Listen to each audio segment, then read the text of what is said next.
Tere kõigile ja palju õnnistusi.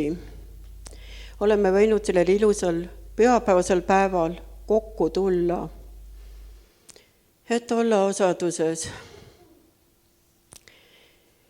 Ka mina käisin seal laagris ja mulle ka väga meeldis ja see ülistus oli tõesti nii tugev ja ma tundsin sellist suurt Jumala lähedust ja armastust seal. Et see oli imeline aeg ja Jumal kinkis ka ilusa ilma, et ei ole sadanud.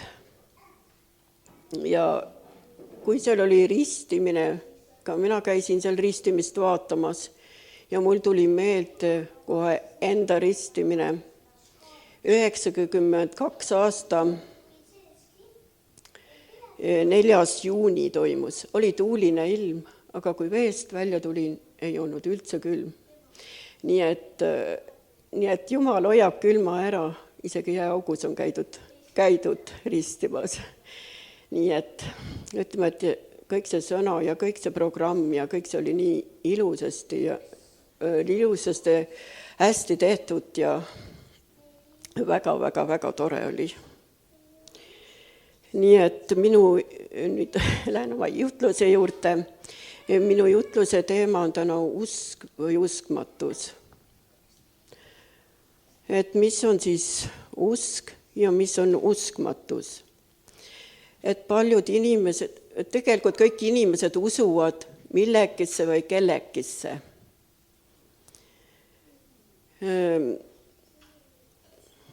Aga kõik ei ole mitte millesse sa usud. Kõige parem on ikkagi uskuda Jeesusesse, Kristusesse, kes meid on päästnud ja armastab meid igal päeval. Et tema armastus ei lõppe kunagi. Ma loen Markuse 11, salmist 12-14.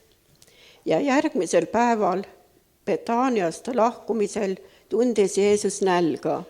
Ja kui ta kaugelt nägi lehis viigipuud, läks ta vaatama, kas ehk midagi selle otsast leida.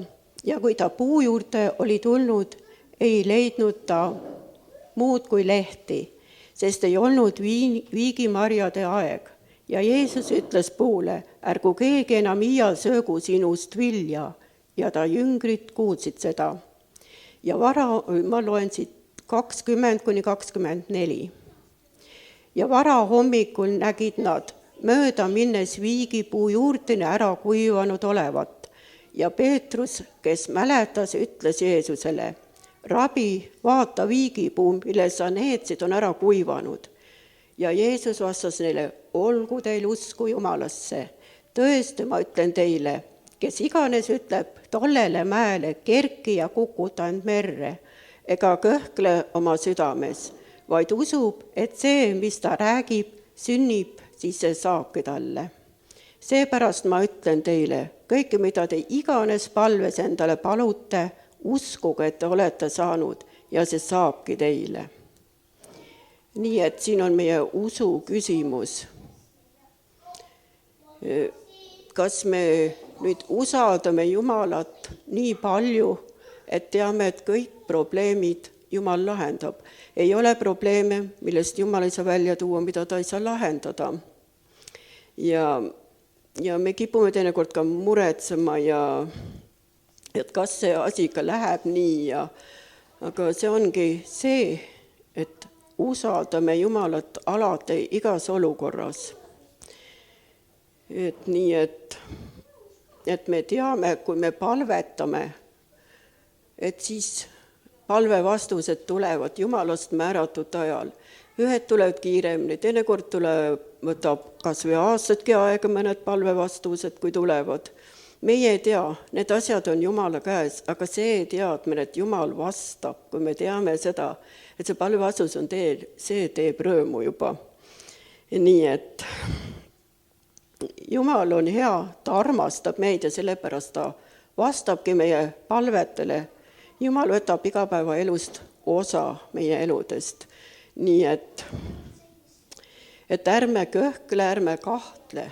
Kui me kahtleme, kahtleja ei saa ka mitte midagi. Jumala sõna ütleb ka, et ärgu lootku, et Jumalat midagi saab. Aga teinekord tahavad kahtlused, minulgi on tahtnud tulla. Siis ma ütlen, ma ei tohi kahelda, et ma pean uskuma, et see asi on. See asi on nii ja see tuleb. Ja meil on kõik siin imelisi palvevastuseid saanud sellepärast, et me oleme piisavalt uskunud sellesse kõigesse. Ja nii et usk on meie jõud ja Jumala sõna ongi täis usku. Jumal on andnud selle sõna meile ja Jeesus ütleb, usu vaid.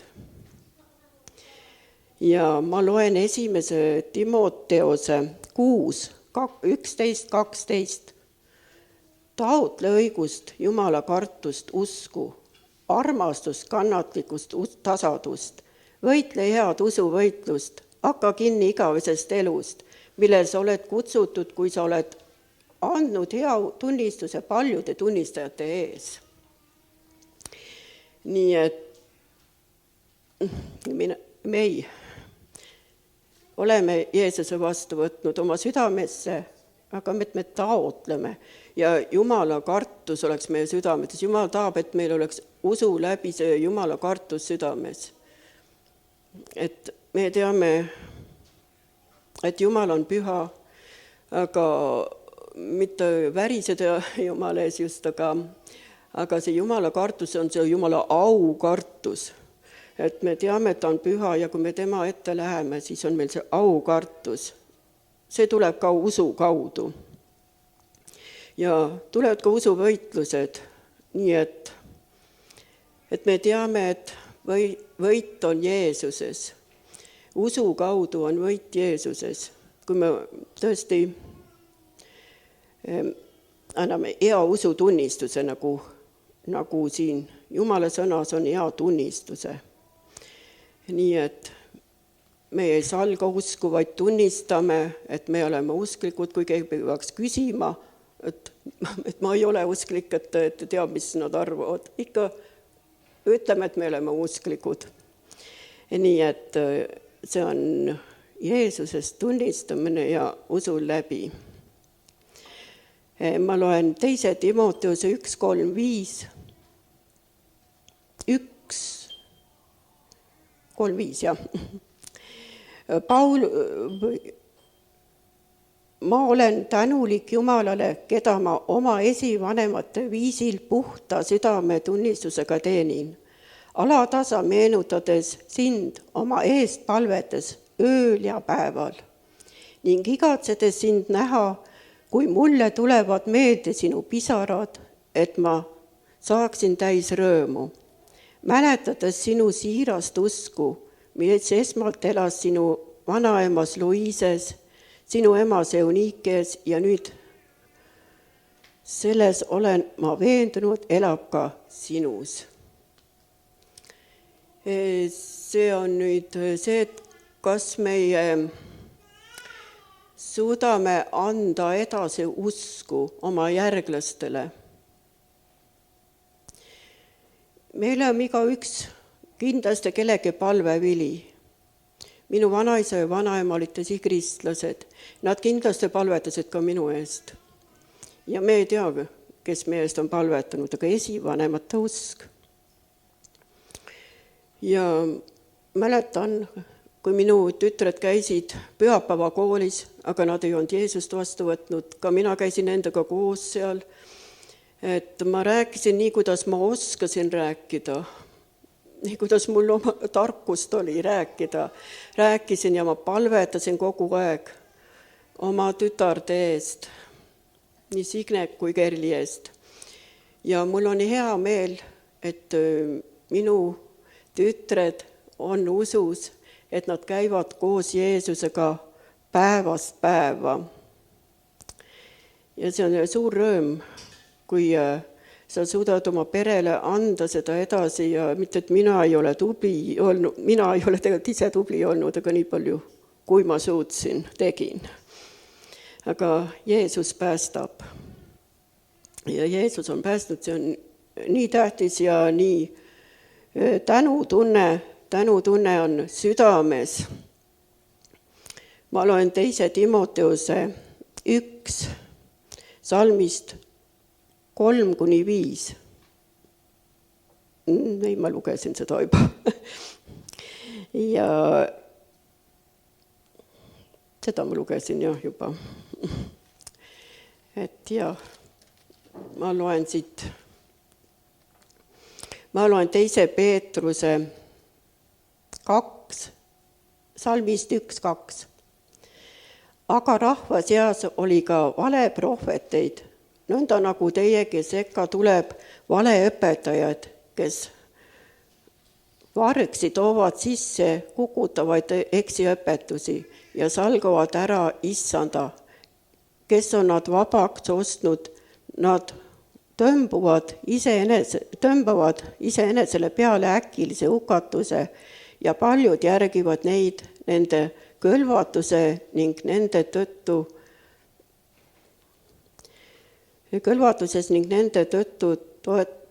teotatakse tõeteed.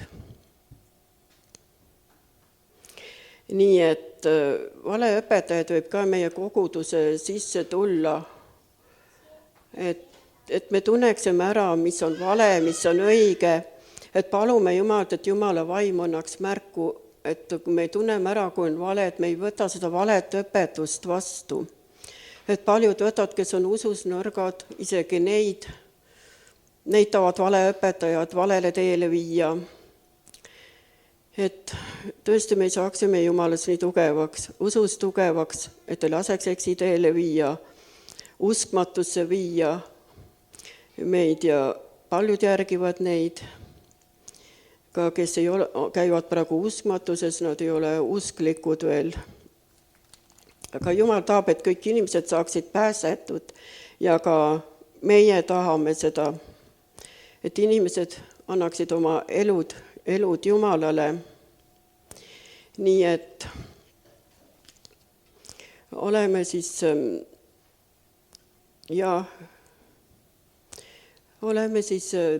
ütleme, tugevad Jumalas ja teinekord eksiõpetused on nii kavalad, et väga raske on aru saada sellest, kas see on nüüd tõde või ei ole. Selleks ongi vaja, et me piiblit uurime ja et me teame seda sõna ja ei laseks ennast eksitada sellel teel. Ja usk põhineb armastusel. Ja ma loen siit 1. Johannese 2:7-11. 1. Johannese 2:7-11. Armsad, käsk, millest ma teile kirjutan, ei ole uus, vaid on vana käsk, mis on teil olnud algusest peale. See vana käsk on sõna, mida te olete kuulnud. Kuid taas käsk, millest ma teile kirjutan, on uus ning on õige tema sees, et teie sees, sest pimedus möödub ja tõeline valgus paistab juba. Kes ütleb eneses olevat valguses ja vihkab oma venda, on siiani pimeduses. Kes armastab oma venda, see püsib valguses ja ta ei ole pahanduseks. Kes aga vihkab oma venda, see on pimeduses ja kõnnib pimeduses ega tea, kuhu ta läheb, sest pimedus on sõgestanud tema silmad. Nii et kui me armastame Jumalat, me ei saa vihata inimesi. Ja Jumal on armastuse välja valanud meie südametesse püha vaimu läbi, kui me usule tulime. et see armastus paistaks meist välja igal pool maailmas ja igal pool, kus me ringi liigume. See on käsk, et armastage üksteist. Nii et kui me ei armasta üksteist, me ei ole Jumalat ära tundnud. Aga kui me armastame, siis oleme me Jumalas, me oleme teda ära tundnud, me tunneme Jeesust, sest Jumal on armastus. Nii et me uska kannaks vilja. Kui me uskmatuses lööme käega, et ei, sellest ei tule küll mitte midagi, palvetame ja mõtleme, ei, sellest tule midagi, siis me tühistame lihtsalt usupalved ära. Ja ärme tühista usupalveid ära, et oleme kindlad selles usus. Meie usku kasvab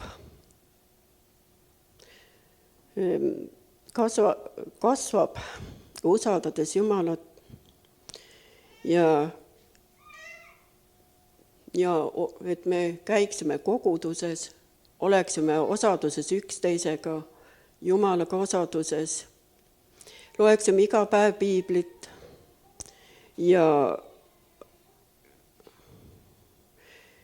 uuriksime sõna. See on nii oluline, siis meie usk kasvab.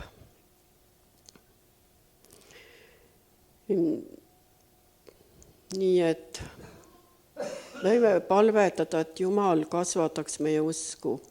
Mina teen ka seda, ikka palvetan, et Jumal kasvata minu usku. Ja kui ma seda teen, ma tunnen, et nagu ma kasvan ikka edasi ja edasi. See kasv toimub tegelikult lõpuni. Ja see ei lähe ruttu, see iga päevaga kasvame Jumalas. Ja tema armastab meid ja kasvatab meid nagu me olemegi tema lapsed, kasvatab oma lapsi. Ja usk on see, kui sa astud välja ususamm. Astud välja usus, kuhu Jumal sind saadab. Et oleme sõna kuulelikud Jumalale, et kuhu Jumal saadab, sinna läheme. Vahel ka inimesena ei tahaks seda teha või sinna minna, kuhu Jumal saadab. Aga kui on Jumala kutse, siis teha seda. Nii et armastame Jeesust, armastame Jumalat ja armastame üksteist ja armastame ka neid, kes on väljaspool kogudust. Aamen.